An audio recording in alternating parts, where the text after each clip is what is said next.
Hi friends, welcome to కొత్తగా చందమామ కథలు. ఎప్పుడు పెద్ద పెద్ద కథలే విని మీ అందరికి కూడా అప్పుడప్పుడు కొంచెం బోర్ కొడుతుంటుంది. అందుకని ఈ వీడియోలో కొన్ని చిన్న కథలు చెప్పుకుందాం. అందులో ఫస్ట్ కథ తా చెడ్డ కోతి. పూర్వం ఒక గ్రామంలో ఒక గురువు వద్ద అనేక మంది శిష్యులు ఉండేవారు.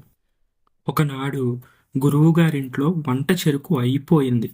అందువల్ల శిష్యులందరూ ఎండుకట్టెలు కొట్టుకురావడానికి దగ్గరలో ఉన్న అడవికి వెళ్ళారు. అయితే ఆ శిష్యుల్లో ఒకడు వట్టి సోమరిపోతు. వాడు తప్పనిసరి అయితేనే గాని అస్సలు పని చేసేవాడు కాదు. ఎప్పుడు పని నుంచి ఎలా తప్పించుకుందామా అని చూస్తూ ఉండేవాడు. వట్టి పని దొంగ. ఒకవేళ పని చెయ్యవలసి వచ్చినా సాధ్యమైనంత తక్కువగానే చేసేవాడు. శిష్యులు చాలామంది ఉన్నారు కనుక ఈ సోమరిపోతు ఎంత పని చేసింది ఎవ్వరికీ తెలిసేది కాదు. దీనికి తోడు వాడు తెలివైనవాడు కనుక తన సోమరితనం బయటపడకుండా ఎంతో జాగ్రత్త పడుతూ ఉండేవాడు. అడవిలో ప్రవేశించిన శిష్యులందరూ ఎండుకట్టెల కోసం అంతటా వెతుకుతూ పనికి వచ్చే కట్టెలు పుల్లలు ఏరి ఒక చోట పోగు చేస్తూ పనిలో నిమగ్నులయ్యారు. సోమరిపోతుకు ఇదంతా వృధాశ్రమ అనిపించింది. వాడు మిగిలిన వాళ్లకు ఎడంగా వెళ్ళాడు. ఎక్కడైనా ఎండిపోయిన చెట్టు కనిపిస్తుందేమో అని వాడి ఆశ. వాడు కొంత దూరం వెళ్ళాక వాడికి కావలసిన చెట్టు దొరికింది. ఆ చెట్టున ఒక్క ఆకు కూడా లేదు. చెట్టు బెరడంతా నల్లగా ఉంది. అది ఎండు చెట్టే అనుకున్నాడు సోమరిపోతు. ఈ ఒక్క చెట్టు విరిచి పట్టుకుపోతే చాలు, ఎంత కాలమైనా పనికొస్తుంది అనుకొని సోమరిపోతూ మంచి నీడ చూసుకొని నిద్రపోయాడు. వాడికి నిద్ర పట్టే సమయానికి చుట్టూ మిగిలిన శిష్యుల మాటలు నవ్వులు వినిపిస్తూనే ఉన్నాయి. కానీ తీరా వాడు నిద్రలేచే సమయానికి చుట్టూ అంతా నిశ్శబ్దంగా ఉంది. పొద్దు కూడా చాలా వరకు వాలిపోయింది. సోమరిపోతుకు కంగారెత్తింది. తన తోటి శిష్యులు వంట చెరుకు మూటలు కట్టుకుని వెళ్ళిపోయారని వాడు గ్రహించాడు. ఎదురుగా కనపడే ముండి చెట్టు కొమ్మలు గబగబా విరిచి ఇంత మోపు కట్టి నెత్తిన పెట్టుకుని ఇంటికేసి పరిగెత్తసాగాడు. వాడు గురువుగారి ఇల్లు చేరేసరికి అప్పుడే మిగతా వాళ్ళు ఇంటికి చేరడము, తమ కట్టెలన్నీ ఒక కుప్పగా వెయ్యడము కూడా అయింది. సోమరిపోతూ రొప్పుకుంటూ రోజుకుంటూ వచ్చి వాళ్ళు వేసిన కుప్ప మీద తాను వేసిన కట్టెల మోపు విప్పి పరిచాడు. అంతా సవ్యంగానే జరిగిపోయింది కదా అని చాలా సంతోషించాడు. ఆ రాత్రి గురువుగారు తన శిష్యులందరితో, ఒరేయ్, ఫలానా గ్రామంలో రేపు సంతర్పణ చేస్తున్నారు. మనకందరికీ పిలుపు వచ్చింది. నాకు వేరే పని ఉంది. కానీ మీరంతా తెల్లవారక ముందే ఇంత అన్నం తిని బయలుదేరండి.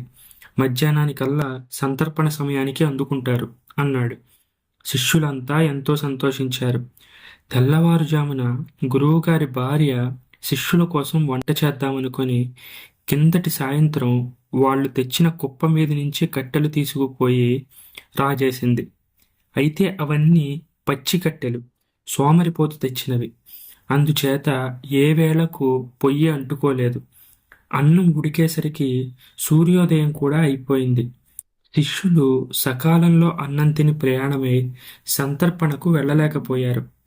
తా చెడ్డ కోతి వనమెల్లా చెరిచిందన్నట్లు ఒక్క సోమరిపోతు మూలంగా శిష్యులందరికీ సంతర్పణ లేకుండా పోయి ఆశాభంగమైంది. ఇప్పుడు మనం బుద్ధిమాలిన పులి అనే మరో చిన్న కథ చెప్పుకుందాం. ఒక తండ్రి కొడుకు అడవిలో ప్రయాణం చేస్తుంటే చీకటి పడింది. ఆ రాత్రికి వారు ఒక కోనేటి పక్కన ఉండే ఎత్తైన గట్టు మీద పడుకున్నారు. అసలే అడవి, అందులోనూ చీకటి. అటువంటి చోట పడుకోవడం అంటే కుర్రవాడికి చాలా భయం వేసింది. అందుచేత వాడు తండ్రి డొక్కలో దూరి తలదూచి పడుకున్నాడు. వాళ్ళు గాఢ నిద్రలో ఉండగా ఒక పులి అటుగా వచ్చింది. 4 చేతులు, 4 కాళ్ళు, తల ఒక్కటి మాత్రమే గల వింత జంతువు నిద్రపోతున్నట్లు దానికి తోచింది. ఈ వింతను గురించి తన స్నేహితుడైన మొసలిని అడుగుదాం అని పులి కోనేటి అంచుకు వెళ్ళింది. అంతా విన్నాక మొసలి, నువ్వు సరిగ్గా చూసుండవు, సరిగ్గా చూస్తే రెండో తల కూడా ఎక్కడో ఉంటుంది. దాన్ని వెతికి పట్టుకో. నీకందిన దాన్ని నువ్వు తిను, నీటిలో పడ్డదాన్ని నేను తింటాను అన్నది. పులి గట్టు మీదకి వచ్చింది. తండ్రి తలవాసన చూడసాగింది. దాని మీసాలు ముక్కుకు తగలడం వల్ల తండ్రి ఫెడేల్మని తుమ్మాడు. ఆ అదురుకు పులి కాస్త కోనేట్లో పడింది. కోనేట్లో పడింది పులి అని తెలియక ముసలి దాన్నే తినేసింది.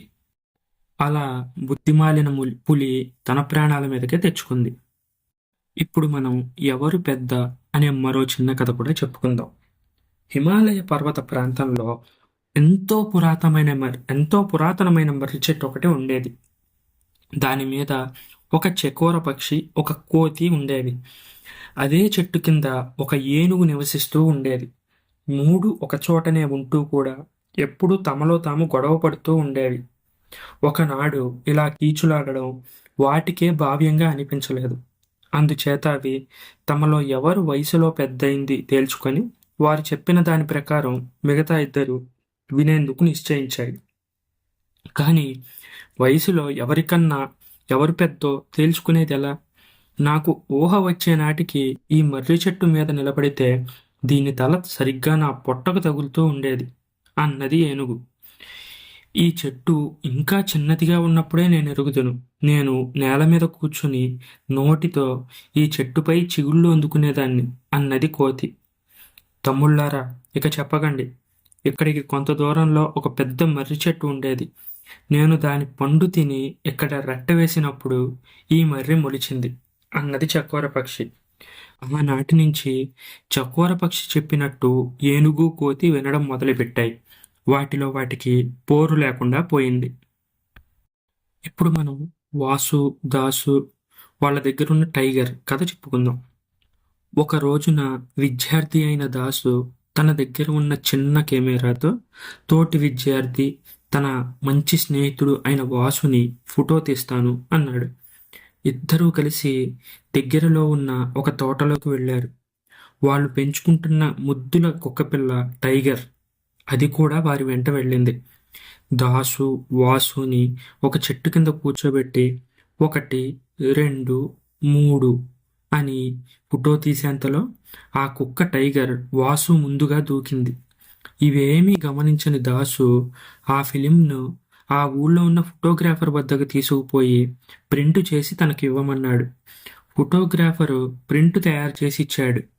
అందులో కుక్క తోక సరిగ్గా వాసుకి మీసాల్లాగా వచ్చింది అది దూకినప్పుడు. దాన్ని చూసి వాసు, దాసు ఇద్దరు నివ్వెరపోయారు. ఈ కథలన్నీ మీకు నచ్చినట్లయితే దీన్ని లైక్ చేయండి, మీ ఫ్రెండ్స్ అందరికీ షేర్ చేయండి. అలాగే మన ఛానల్ని సబ్స్క్రైబ్ చేసుకోవడం మాత్రం అస్సలు మర్చిపోకండి. Thank you friends.